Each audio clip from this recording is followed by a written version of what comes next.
नमस्कार दोस्तों, MPN academy में आपका हार्दिक अभिनंदन है। मैं हूं मनोज प्रेम नारायण। प्रस्तुत है weekly current affairs test series. इस वीडियो में हम लोग 23 से लेके 30 नवंबर 2020 तक के समसामयिक घटनाक्रम पर आधारित 30 महत्वपूर्ण मल्टीपल चॉइस क्वेश्चंस को हिंदी और इंग्लिश दोनों भाषाओं में व्याख्या के साथ हल करेंगे। पहला प्रश्न, giant metre wave radio telescope GMRT, जिसे अमेरिका स्थित institute of electrical and electronics engineers IEEE द्वारा माइलस्टोन सुविधा के रूप में चुना गया है, कहाँ स्थित है? Giant metre wave radio telescope GMRT, which is selected as a milestone facility by the US-based Institute of Electrical and Electronics Engineers IEEE, is located at, the right answer is option number B, Pune, Maharashtra में। यह 45 metre व्यास के 30 पराबैंगनी radio दूरबीनों की एक सरणी है। इसका निर्माण 1984 से 1996 के दौरान किया गया था। यह दुनिया की सबसे बड़ी और सबसे संवेदनशील कम आवृत्ति वाली रेडियो वेधशालाओं में से एक है और वर्तमान में इसका संचालन Tata institute of fundamental research द्वारा किया जा रहा है और यह भारतीय योगदान के लिए प्रदान की गई तीसरी IEEE माइलस्टोन मान्यता है। 19वीं शंघाई सहयोग संगठन SCO काउंसिल ऑफ गवर्नमेंट की बैठक 2020 की मेजबानी किस देश ने की? Which country hosted the 19th Shanghai corporation organisation SCO council of heads of government meeting 2020? The right answer is option number A, Bharat ने। बैठक की अध्यक्षता भारत के उपराष्ट्रपति M वेंकैया नायडू द्वारा की गई। यह 30 नवंबर को आयोजित की गई थी। यह पहली बार है जब भारत की अध्यक्षता में इस शिखर सम्मेलन की बैठक आयोजित की गई। भारत ने 2017 में शंघाई सहयोग संगठन की पूर्ण सदस्यता हासिल की थी। 2021 में पैरालंपिक खेलों का आयोजन किस देश में किया जाएगा? The Paralympic games will be organized in 2021 in which country? The right answer is option number C, Japan में 24 अगस्त से 5 सितंबर तक। साथ में वहीं पर टोक्यो ओलंपिक्स का भी आयोजन होगा 23 जुलाई से 8 अगस्त 2021 तक।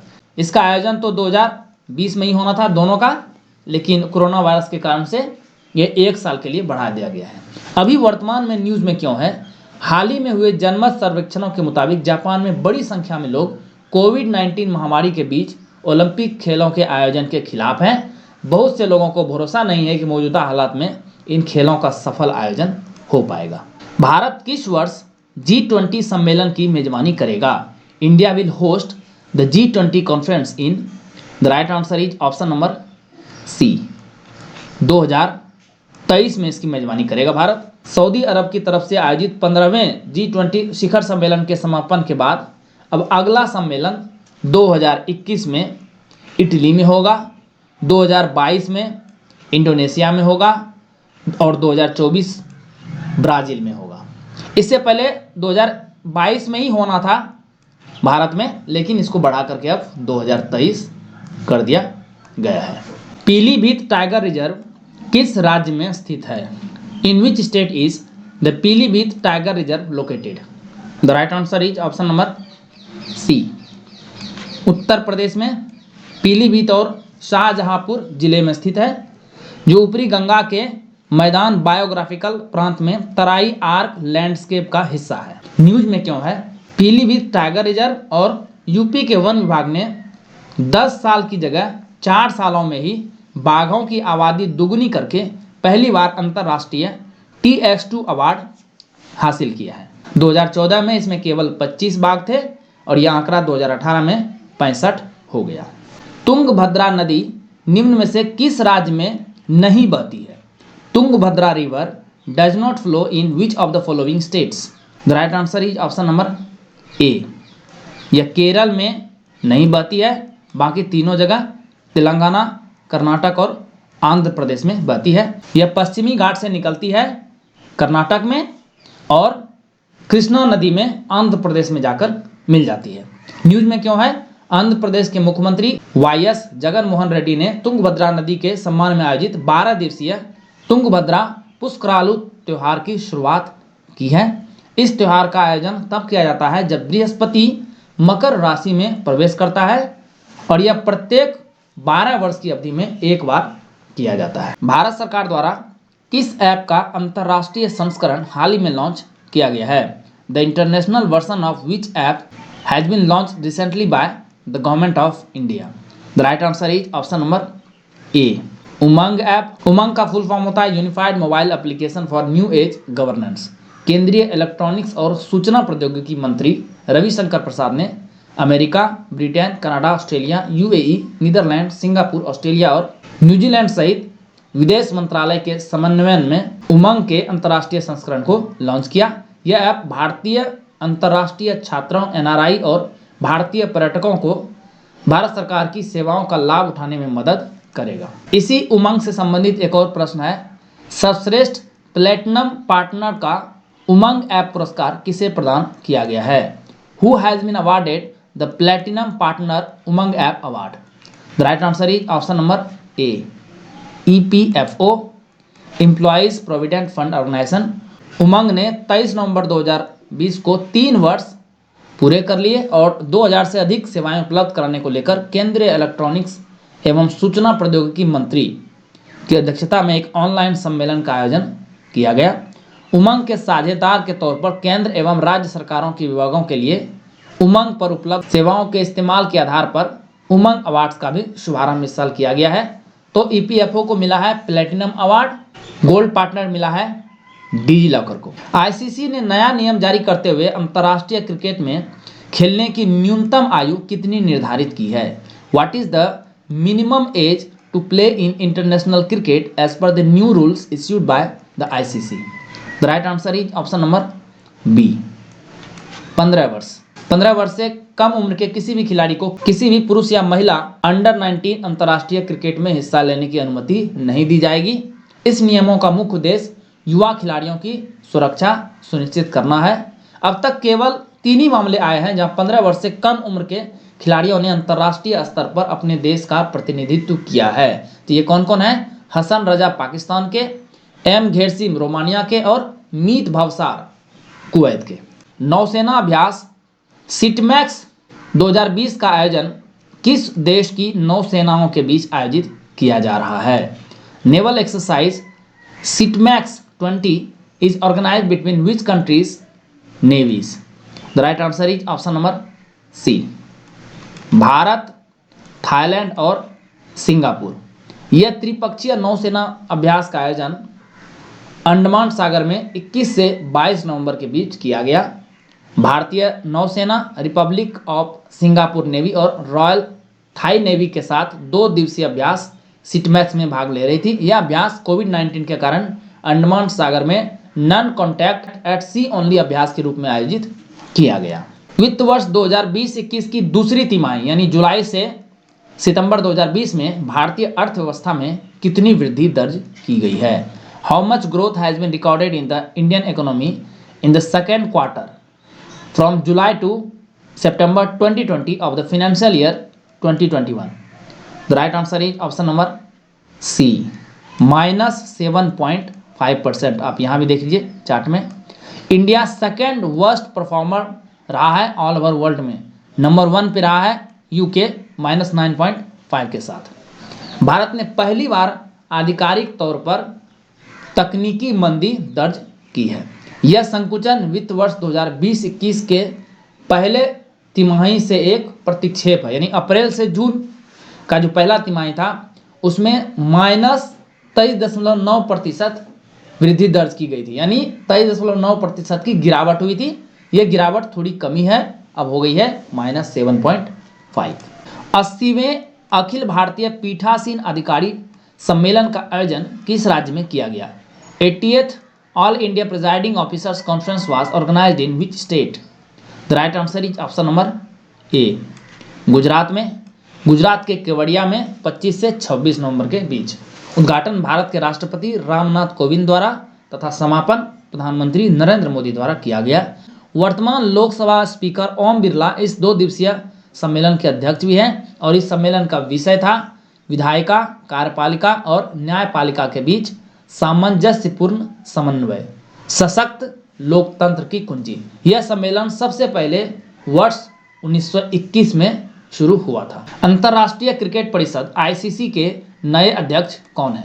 Who is the new chairman of International Cricket Council ICC?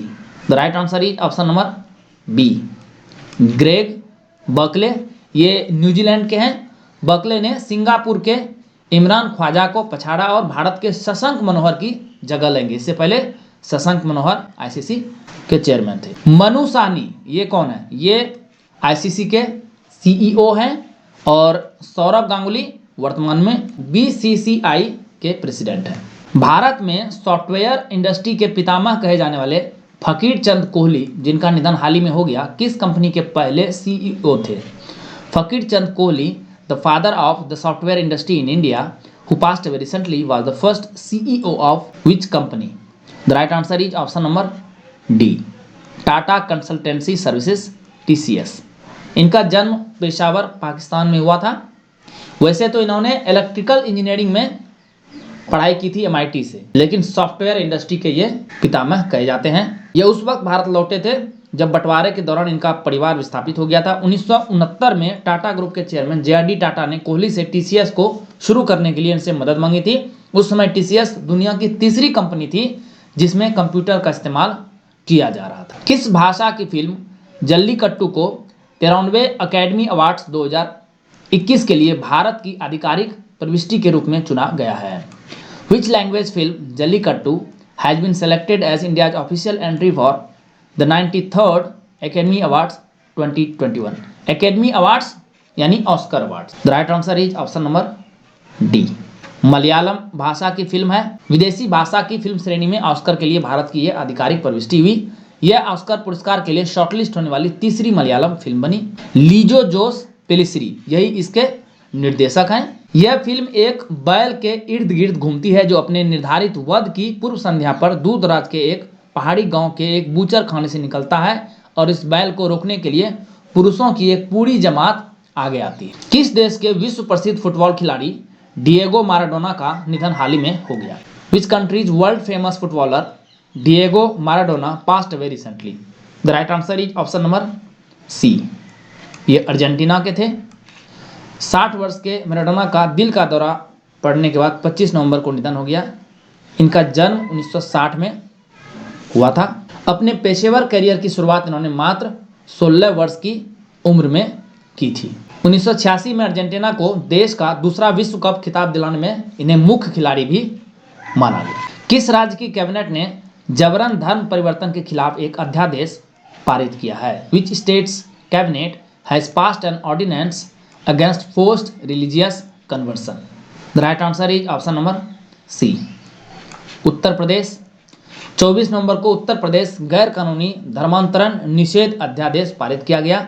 जबरन धर्मांतरण 10 साल तक की जेल की सजा के साथ एक दंडनीय अपराध बन गया है। यह अध्यादेश धर्मांतरण को एक गैर जमानती अपराध बनाता है जिसके लिए 1 से 10 साल के कारावास और 15,000 से लेकर 50,000 रुपये तक के जुर्माने का प्रावधान इसमें किया गया है। नाबालिगों या SC/ST महिलाओं के जबरन धर्म परिवर्तन के मामले में यह जेल की अवधि 3 से 10 साल तक बढ़ जाएगी और जुर्माना भी 25,000 रुपये तक बढ़ जाएगा। किस भारतीय वेब सीरीज ने 48वें अंतर्राष्ट्रीय एमी अवार्ड्स में सर्वश्रेष्ठ ड्रामा सीरीज का पुरस्कार जीता है? Which Indian web series has won the best drama series award at the 48th international Emmy awards? The right answer is option number C, Delhi crime. Ruchi Mehta द्वारा निर्देशित इस वेब सीरीज में एक्ट्रेस शेफाली शाह, तस्वीर में देखिए यही है, ने डिप्टी कमिश्नर ऑफ पुलिस का किरदार निभाया है। दिल्ली क्राइम इंटरनेशनल एमी के बेस्ट ड्रामा सीरीज में जीत हासिल करने वाली पहली भारतीय सीरीज भी बन गई है।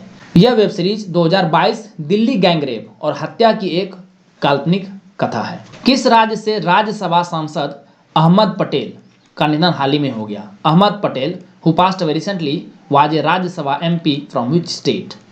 The right answer is option number A, Gujarat के। कोविड-19 के बाद भी स्वास्थ्य समस्याओं के कारण कांग्रेस के वयोवृद्ध नेता का 71 वर्ष की उम्र में 25 नवंबर को गुड़गांव के मेदांता अस्पताल में निधन हो गया। अहमद पटेल को कांग्रेस का चाणक्य माना जाता था। इनकी एक बंदगी 2017 में हुए गुजरात राज्यसभा चुनाव में देखी गई थी। यूं तो इस चुनाव में अहमद पटेल के सामने बीजेपी से कांग्रेस के ही पुराने सहयोगी बलवंत राजपूत थे, लेकिन यह चुनाव अहमद पटेल बनाम अमित शाह हो गया था, जिसमें अहमद पटेल ने अमित शाह को मात दी थी। अंतर संसदीय संघ IPU का बाह्य लेखा परीक्षक यानी एक्सटर्नल ऑडिटर किसे नियुक्त किया गया है? Who has been appointed external auditor of the inter parliamentary union IPU? The right answer is option number B. महालेखा परीक्षक यानी CAG गिरीश चंद्र मुर्मू को 3 वर्ष के कार्यकाल के लिए जेनेवा स्थित IPU का एक्सटर्नल ऑडिटर चुना गया है। यह IPU अलग अलग देशों की संसदों का एक वैश्विक संगठन है, जिसकी शुरुआत 1889 में हुई थी। यहाँ देख सकते हैं इसके लोगो में भी, और इसका टैगलाइन है for democracy for everyone. Micro blogging site Twitter पर 1 मिलियन फॉलोवर हासिल करने वाला पहला केंद्रीय बैंक कौन बन गया है? The first central bank to achieve 1 million followers on micro blogging site Twitter is, the right answer is option number A, भारतीय रिजर्व बैंक RBI। RBI के पास 10 लाख से ज़्यादा फॉलोवर हो गए हैं। इसके बाद सेकंड नंबर पे है मेक्सिको का केंद्रीय बैंक, और दुनिया का सबसे शक्तिशाली US फेडरल रिजर्व सिस्टम चौथे नंबर पर है। भारत सिंगापुर द्विपक्षीय समुद्री अभ्यास सिम्बैक्स का कौन सा संस्करण इस वर्ष नवंबर 2020 में आयोजित किया गया? Which version of the India Singapore bilateral maritime exercise SIMBEX was held in November 2020 this year? The right answer is option number B. ये 27वां संस्करण था। अंडमान सागर, जिसे उत्तर पूर्वी हिंद महासागर का एक सीमांत सागर कहा जाता है, जो मर्तवन की खाड़ी के साथ साथ म्यांमार एवं थाईलैंड के तट से घिरा हुआ है, और यह मलय प्रायद्वीप के पश्चिम में है। वहीं पर 23 से 25 नवंबर तक इसका आयोजन किया गया। भारतीय नौसेना और रिपब्लिक ऑफ सिंगापुर नेवी के बीच 1994 में पहला सिम्बैक्स आयोजित किया गया था। ऑस्ट्रेलिया की सबसे लंबी नदी का नाम क्या है? What is the name of Australia's longest river? The right answer is option number A, Murray नदी। इसकी लंबाई है 2508 किलोमीटर। सेकेंड नंबर पे है बेरिम्बेज रिवर, जिसकी लंबाई है 1485, और थर्ड नंबर पे आता है डार्लिंग रिवर, जिसकी लंबाई है 1472 किलोमीटर। न्यूज में क्यों है? ऑस्ट्रेलिया के university of New South Wales के नेतृत्व में किए गए शोध के अनुसार केवल 30 वर्षों में पेलिप्टस, तस्वीर देखिए सामने, के आवास स्थल में 22% ह्रास हुआ है। शोध में पाया गया है कि मरे डार्लिंग बेसिन जैसे क्षेत्रों में इनकी संख्या में सबसे अधिक गिरावट दर्ज की गई है। पेलिप्टस पूर्वी ऑस्ट्रेलिया और तस्मानिया में पाया जाता है। यह एक स्तनधारी जीव है जो बच्चे को जन्म देने के बजाय अंडे देता है। यह एक जहरीला स्तनधारी जीव है तथा इसमें इलेक्ट्रोलोकेशन की शक्ति होती है, अर्थात यह किसी जीव का शिकार उनके पेशी संकुचन द्वारा उत्पन्न विद्युत तरंगों का पता लगाकर करते हैं। दोस्तों, यदि आप इस चैनल पर नए हैं और एमपीएन एकेडमी पर प्रसारित होने वाले करंट अफेयर्स का PDF संपूर्ण व्याख्या के साथ प्राप्त करना चाहते हैं, तो इसके बारे में सूचना वीडियो के अंत में दी जाएगी। दोस्तों, इस PDF के सहारे आप इस आधे घंटे के वीडियो लेक्चर को आसानी से 5 से 6 मिनट में रिवाइज कर पाएंगे, जिससे आपका काफ़ी समय बचेगा, ताकि आप एग्जाम प्रिपरेशन के लिए अन्य सेक्शंस पर समय दे सकें। किस राज्य में मशरूम की एक नई प्रजाति इलेक्ट्रिक मशरूम की खोज की गई है? A new species of mushroom electric mushrooms has been discovered in which state? The right answer is option number D, Meghalaya में। इसे भारतीय और चीनी वैज्ञानिकों के एक समूह ने खोजा है। ये लोग वैसे असम में गए थे और वहाँ के मानसून के बाद जंगलों में फंगस की प्रजातियों पर शोध कर रहे थे। स्थानीय लोगों के मुंह से इलेक्ट्रिकल मशरूम जो केवल निर्जीव बांस पर उगता है के बारे में सुनने के बाद ये मेघालय चले गए। इसे सबसे पहले मेघालय के ईस्ट खाली हिल्स जिले के मौनी लॉन्ग्स में एक जल स्रोत के पास देखा गया था। तस्वीर देख सकते हैं आप। इसके बाद यह वेस्ट जातिया हिल्स के कोंग सूरी में भी दिखाई दिया। इसमें बायोल्यूमिनेसेंट जैसा विशेष गुण पाया जाता है, अर्थात यह अपना स्वयं का प्रकाश उत्पन्न करती है। भारत का पहला मॉस गार्डन कहाँ विकसित किया गया है? India first moss garden developed at, the right answer is option number C, Nainital में, उत्तराखंड में। मॉस एक तरह की काई होती है जो दीवारों और पेड़ों पर हरे रंग की दिखाई देती है। तस्वीर में देखिए। इसका औषधि में बहुतायत में इस्तेमाल होता है। उद्यान विकसित करने के पीछे मुख्य उद्देश्य विभिन्न प्रजातियों का संरक्षण करना एवं पर्यावरण में इसके महत्व से लोगों को अवगत कराना है। हाल ही में चर्चा में रहे परमाणु वैज्ञानिक मोहसिन फाखरीजादे का संबंध किस देश से है? Mohsen Fakhrizadeh, the nuclear scientist who was in the news recently, is associated with which country? The right answer is option number B, Iran. एक भौतिक विज्ञानी और ईरान के परमाणु वैज्ञानिक थे। वह परमाणु अनुसंधान और रक्षा गतिविधियों के क्षेत्र में काम कर रहे थे। 27 नवंबर 2020 को तेहरान के बाहर बमबारी और गोलीबारी में वह मारे गए थे। इस घटना के बाद 29 नवंबर को ईरान की संसद ने एक नया बिल पारित किया है। इस बिल का नाम है the strategic measure for the removal of sanctions bill. Iran ने अपने परमाणु गतिविधियों को बढ़ावा देने के लिए इस बिल को पारित किया है। इसी से संबंधित एक इम्पॉर्टेंट समझौता है JCPOA, joint comprehensive plan of action, जिसे ईरान परमाणु समझौते या ईरान मसौदे के रूप में भी जाना जाता है, जिससे अमेरिका 2018 में ही अलग हो चुका है। कैम्ब्रिज डिक्शनरी ने किस शब्द को वर्ड ऑफ द ईयर 2020 चुना है? Which word has been chosen by the Cambridge dictionary as word of the year 2020? The right answer is option number B, quarantine. Corona virus महामारी के कारण क्वारंटाइन शब्द को इस वर्ष सबसे अधिक बार सर्च किया गया। मार्च के बाद इस शब्द को बड़ी संख्या में सर्च किया गया जब विश्व के कई देशों में कोविड-19 प्रकोप के कारण लॉकडाउन लगा दिया गया था। इसका इंग्लिश में मीनिंग क्या है? To stay away from others for a period of time because you have a disease और may have one. In order to prevent the spread of the disease, all international arrivals, regardless of where they are from, must quarantine upon their arrival. यानी इसको हिंदी में यदि बोलें तो जब लोगों को अपने घरों से बाहर जाने की अनुमति नहीं दी जाती है और न ही वे स्वेच्छा से यात्रा कर सकते हैं ताकि वे बीमारी को न फैलाएं और न ही बीमारी से संक्रमित हों। तो ये रहा क्वारंटाइन का कैम्ब्रिज डिक्शनरी में मीनिंग। वैसे अमेरिका में क्वारंटाइन को लॉकडाउन के समरूप ही इस्तेमाल किया गया था, लेकिन ये दोनों अलग अलग चीज़ें हैं।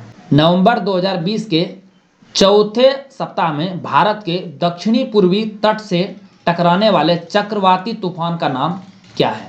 What is the name of the cyclonic storm that hit the south eastern coast of India in the 4th week of November 2020?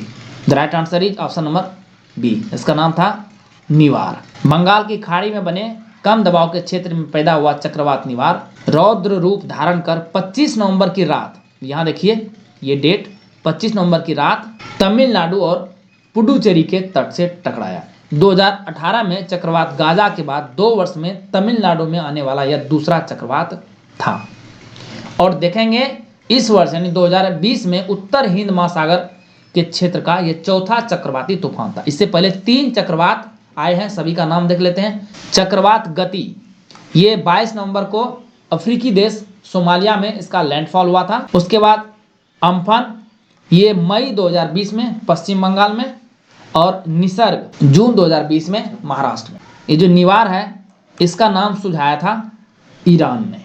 Sakkarbaug zoological park किस राज्य में स्थित है?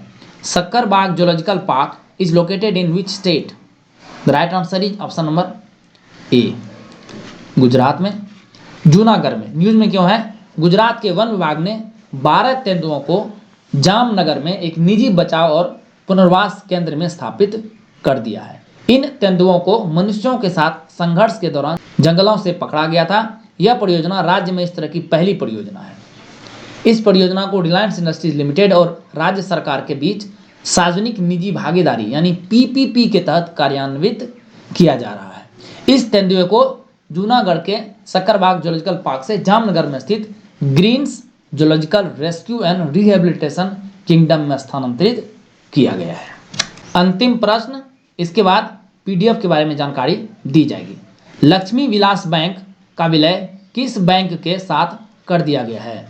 Lakshmi Vilas bank has been merged with which bank? The right answer is option number B, DBS bank. Singapore का ये bank Lakshmi Vilas bank में 2500 करोड़ रुपए का निवेश करेगा। यह विलय 27 नवंबर 2020 से लागू हो गया। इसके साथ ही लक्ष्मी विलास बैंक का नाम बदलकर अब हो जाएगा DBS बैंक। इसके तुरंत बाद केंद्रीय बैंक की ओर से यानी आरबीआई की ओर से लक्ष्मी विलास बैंक पर लगाया गया मोरेटोरियम भी हटा दिया गया। 17 नवंबर को इससे पहले आरबीआई ने लक्ष्मी विलास बैंक को एक अधिस्थगन के तहत रखा था। 25,000 रुपये पर ग्राहकों की निकासी को सीमित कर दिया गया था। इससे पहले 2 और बैंक है जिस पर इसी तरह की पाबंदियां लगाई गई थी। सबसे पहले पीएमसी बैंक और उसके बाद यस बैंक। लेकिन यह पहली बार है जब केंद्रीय बैंक ने किसी भारतीय बैंक को संकट से उबारने के लिए किसी विदेशी बैंक में विलय का फैसला लिया हो, क्योंकि डीबीएस बैंक सिंगापुर की बैंक है। तो चलिए अब चर्चा करते हैं एमपीएन एकेडमी पर प्रसारित होने वाले करंट अफेयर्स और उसके पीडीएफ के बारे में। दोस्तों वैसे तो मार्केट में और ऑनलाइन करंट अफेयर्स की कोई कमी नहीं है, भरे पड़े हैं, लेकिन एमपीएन एकेडमी पर जो करंट अफेयर्स आपको मिल रहा है उसके सहारे केवल 15 घंटे में, ओनली इन 15 आवर्स, आप पूरे साल भर का करंट अफेयर्स रिवाइज कर सकते हैं। कैसे? देखिए, इस चैनल पर weekly current affair test series प्रसारित होता है प्रत्येक रविवार शाम 6 बजे। तो यदि आप साल भर का करंट अफेयर्स स्टडी करें तो कुल 53 पीडीएफ हो जाएंगे, 52 हफ्ते का और एक बजट और इकोनॉमिक सर्वे का। प्रत्येक पीडीएफ में आपको लगभग 5 से 6 मिनट का एवरेज टाइम लगेगा रिवाइज करने में। तो कुल 318 मिनट लगेंगे आपको weekly current affair test series को रिवाइज करने में, पूरे साल भर का। उसी प्रकार से monthly current affairs short notes, इसकी वीडियो नहीं आती, ये सिर्फ आपको पीडीएफ के रूप में मिलती है। तो 12 मंथ्स यानी 12 पीडीएफ्स, प्रत्येक पीडीएफ में लगभग 25 से 30 मिनट का समय लगेगा। तो कुल मिलाकर के 300 मिनट यहाँ लग गए। और बिहार करंट अफेयर्स के 14 पीडीएफ मिलेंगे, 12 महीने का हो गया, एक बिहार बजट और एक बिहार इकोनॉमिक सर्वे। तो इसमें लगभग 20 से 25 मिनट का समय लगता है। तो कुल 280 मिनट, कुल जोड़ेंगे तो केवल 15 घंटे लगेंगे और 15 घंटे में आप पूरे साल भर का करंट अफेयर्स रिवाइज कर सकते हैं। यदि आपने 2 से 3 बार एग्जाम से एक सप्ताह पहले 2 से 3 बार यदि आपने इसे अच्छे से रिवाइज कर लिया तो करंट अफेयर्स आपका सेक्शन कवर हो जाएगा। इसके लिए दोस्तों संपूर्ण व्याख्या के साथ पीडीएफ आपको प्रोवाइड की जाएगी। क्वेश्चन और आंसर हिंदी इंग्लिश दोनों यानी बाइलिंगुअल रहेगा। हालांकि इसका डिस्क्रिप्शन सिर्फ हिंदी में ही अवेलेबल है। इसके लिए एक बहुत ही साधारण शुल्क है, एनुअल फी है, एक ही टाइम पे करना है 600 रुपीज और आपको सारे पीडीएफ आपको मिल जाएंगे। बैंकिंग डिटेल दिया हुआ है, प्रियंका कुमारी के नाम से अकाउंट है, इसमें आई नहीं है, ध्यान रखिएगा। आईएफएससी कोड और अकाउंट नंबर दिया गया है। साथ में पेटीएम, फोनपे, यूपीआई और गूगल पे के थ्रू से पे कर सकते हैं। एक ही नंबर है 7366005556, ये व्हाट्सएप नंबर भी है। आप ट्रांजैक्शन करके इसी व्हाट्सएप पे पेमेंट का स्क्रीनशॉट भेज दीजिए, आपको व्हाट्सएप पे ही पीडीएफ मिलना शुरू हो जाएगा। चाहे आप उसका प्रिंट आउट ले लीजिए, अदरवाइज आप ऑनलाइन भी रिवाइज कर सकते हैं। वीडियो देखने के लिए बहुत बहुत धन्यवाद। Please write down your score in the comment section. All the best for your preparations.